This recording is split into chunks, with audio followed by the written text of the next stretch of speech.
Corporate దవాఖాన్లు పేషెంట్లను సేవా దృక్పథంతోనే చూడాలని కోరిరు ఆర్థిక మంత్రి ఈటల రాజేందర్. హైదరాబాద్ మియాపూర్ మైత్రీనగర్లో ఓ ప్రైవేట్ దవాఖాన్ల కొత్తగా పెట్టిన కీలు మార్పిడి మిషన్ను మంత్రి ప్రారంభించారు. అత్యాధునిక సాంకేతిక పరిజ్ఞానంతోనే జనానికి సేవలు చేయాలని చెప్పారు. ఈ కార్యక్రమంలో ఎమ్మెల్యే అరకపూడి గాంధీ ఇతర నాయకులు పాల్గొన్నారు.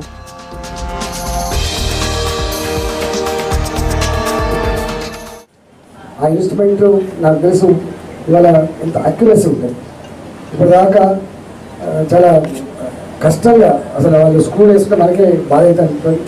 అదే 4 ఇంచులు కట్ చేయాల్సింది 8 ఇంచులు కట్ చేసి పోతూ ఉంటాం, కానీ 20 లేకుండా పోతాం.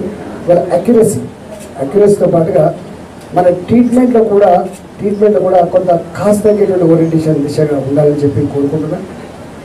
అఖిల్ దగ్గరికి పోతే మొట్టమొదటి డబ్బులు ఎరగడు, మొట్టమొదటి పేషెంట్ చూస్తాడు, పేషెంట్ ట్రీట్మెంట్ ఇస్తున్నటువంటి పేరు ఇప్పటికే వచ్చింది కాబట్టి దాన్ని సమన్వయంగా వెళ్ళిపోవాలని చెప్పి నేను కోరుతా ఉన్నాను.